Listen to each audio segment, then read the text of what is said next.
All right, welcome back. Now it's time to talk about the Rococo. The Rococo is interesting. It's kind of the question is, if the Baroque was if of the 1600s was all about capturing this sort of intimate detail, what happens when you take that to the next level? Well, the answer is that you basically get the Rococo, which is so focused on detail work that it is kind of overwhelmingly intricate and almost frilly in its level of detail. It comes from a French word having to do with rock and refers to kind of using shells to make a very, detailed, bright image with lots of sort of the twists of seashells built within it. And so if you were to imagine a whole art style based on seashells, this is what you might get. And so look at this chair, for instance. We've got all these sort of frills coming off. Almost looks like plant life or something like that. That's kind of what they're imitating here. And they're almost serpentine, they flow, but they go down to the really detailed curlicues. It's quite something. And let me make sure we are actually sharing the slide. Yes, we are sharing the slide. Thank goodness. Okay. But at the same time, the Rococo is also about capturing like really delicate little things like these little statues. Statuettes become really popular in the Rococo time period. It's kind of kitschy in a way. Like these are things that would almost be knickknacks, but they become really popular. And were kind of, almost like too cute to believe. They were very sort of feminine in a certain way, and they were very sort of frilly. So this is an art style for someone who likes to show off how sort of pretty they can make everything. And this is kind of evolving out of the Baroque. We saw, some details with like the hair are kind of curly and intricate, but this is all about exaggerating your intricacy and kind of showing off what level of detail an artist can do. So you've got like figures, you've got furniture, and you've got paintings. And a lot of this is kind of about making a domestic space. This is like for your drawing room, which is specifically a room that you bring people back to only if you're really close to them. So this is stuff for, showing off the intimacy of your own home. So what does this look like when we apply it to painting? Well, let's take a look. This one kind of gets you some of the idea there. There's some of the features of the Baroque in these sort of movements and these diagonal bodies, not the sort of straight rigidity of the Renaissance. But also, there's a level of sort of extra curly detail. I don't know how to describe it other than that.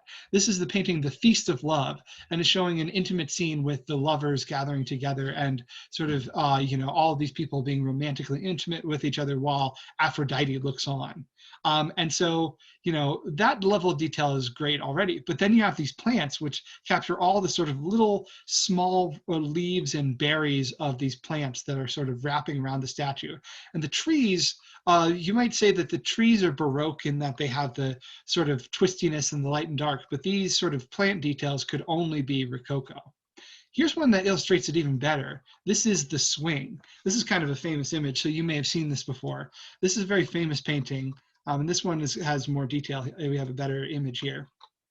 So there's a young woman on a swing. She's in a very frilly dress, wearing petticoats. And look at what's going on with these trees. I mean, the leaves are just these tiny, cute little things. There's also all this detail. There's a guy back here who looks kind of creepy, to be honest with you. He's kind of hiding in the background. You don't notice him so much. And then this young man appears to be the young woman's lover, and he is looking up her skirt. So there's a lot going on here. But what I want to call attention to is, like, look at those plants. Like, that's not even quite what leaves look like. It's exaggerated into this sort of very sort of pretty, frilly type of thing, as again we see with the details of her dress. So this is all about capturing detail. This has been a famous painting, much sort of parodied and copied by people, although not everyone knows that it's her sort of expression here. Some scholars think that she is in a state of an orgasm. So this is sort of implying a sort of romantic thing that's going on deeper beneath the surface through all this sort of level of detail. And of course, they've got classical sculptures in the background, which is stuff from Greece and Rome. And you could think that of this in previous art styles as well, this level of sort of Greek and Roman feeling and sort of looking back to the past and being sentimental about that. But the fact is, we could see this much more as an actual place than any of the Renaissance stuff. Yeah, here's another close-up of the guy here. Yeah, look at the flowers and the leaves. It's quite good. And I almost wonder if this is an imitation of the famous Birth of Adam image with his hand reaching out there and the way he's lying. But that's from the Renaissance. This would be kind of continuing on further from that. So the Rococo, that's how you see it in paintings. I think it's even easier to tell in architecture. Like, look at what's going on here. The level of detail is just very, very pretty. It's very down to like very specific details, and they're tiny, and you want to get in close and you want to look really closely at them. Sometimes they use contrast of different like colors of stone and marble and paint to make this sort of image. Gold is a popular one. Little gold highlights are a big Rococo thing. You also see that in the Renaissance and in the Baroque as well. But here it's being used for the level of detail and to create this sort of very florid, frilly type of impression. That's the Rococo, more or less. Okay, so at the same time we have the Rococo, we also have the Baroque still being somewhat popular. Baroque without this kind of like frilly level of detail and more of the classic twisty type of stuff with the deep, dark shading that we saw back here. And then we also have the genre painting that we talked about, the sort of intimate daily life, which is building on a lot of Baroque stuff. And then finally, in this time period, especially in the 1700s, we have a real interest in neoclassicism. So what is neoclassicism? Well, it's probably a new form of classicism, right? So let's think about what classicism is. So it's a little confusing, but basically the classical time period is Greece and Rome. And the classics are, the knowledge and ideas of Greece and Rome. And so the fact that there would be a neoclassical suggests that people were really interested in bringing back the ideas of those civilizations. And this is something we've talked about already in the context of the Enlightenment. People are really trying to look back to Rome and Roman and Greek democracy and republics, respectively, as a way of trying to figure out what should be the political reasoning for the future.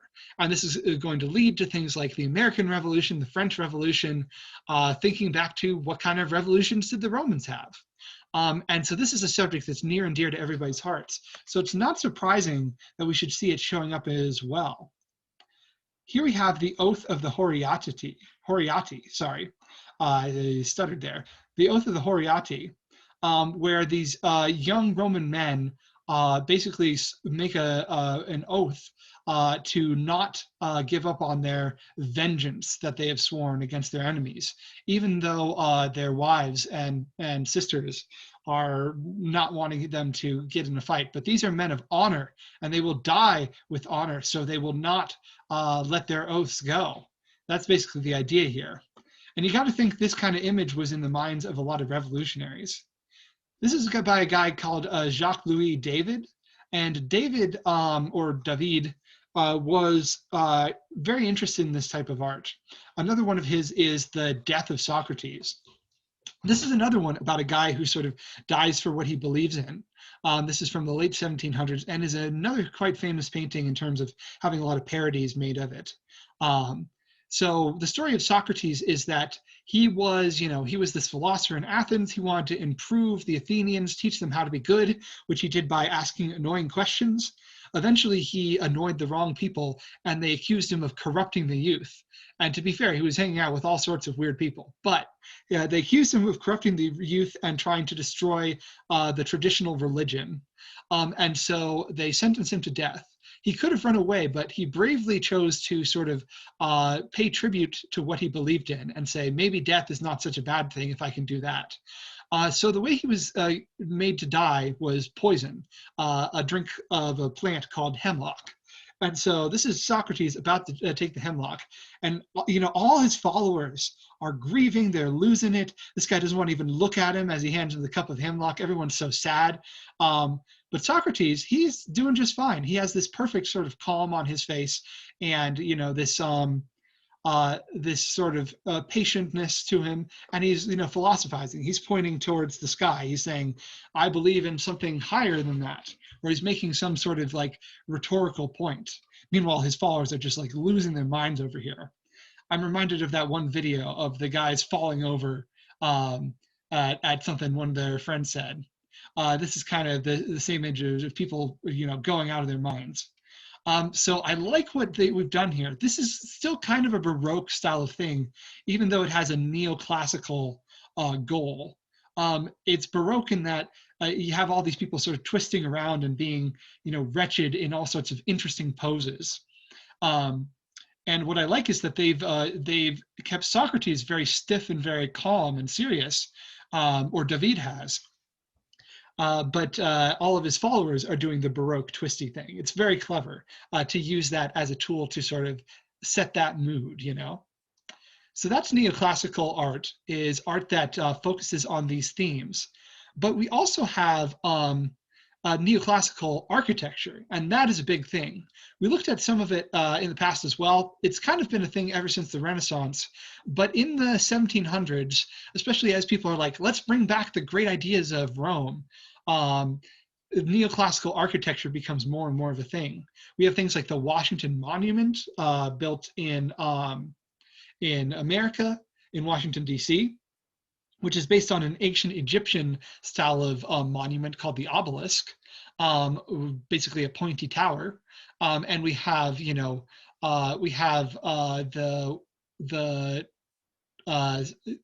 Washington, we have the Washington Monument, but we also have, the Lincoln Memorial comes later, naturally. But I guess neoclassical art style has never really let up. But we have like Jefferson's home at Monticello uses the same sort of design as Roman temples. And then if we look at another example, this is from right after the 1700s, but it kind of cheats its way in here. This is the Arc de Triomphe. And the Arc de Triomphe was set up by Napoleon. In Roman times, victorious Roman generals would get to set up like an arch in the city, a triumphal arch, as they called it, to show that they had been successful. And then everybody would look at that monument and think of them. Well, Napoleon decided to do basically the same thing, and he set this up in the city of Paris. And so he set up basically the same thing, only even bigger than any of the Romans had ever managed. I think the biggest of Roman one would probably come up to like here. So he's just going over the top and putting lots of Roman art and Roman gods on his arch here, or his arc. And so this is still a very famous monument today, and shows the importance of looking back to the past for so many of these people, building on history and wanting to revive it and bring it back. That's the mood of neoclassicism. Okay, so we've covered the Baroque, we've covered the genre painting, we've covered the Rococo, and we've covered the neoclassical. These are all sort of different artistic movements, but you can see how they kind of interweave with each other during this time period. For our final video, I want to talk about what's called classical music, which is a little confusing, but I'll explain what that means. So I'll focus on two specific composers, Haydn and Mozart. So I will see you in that video.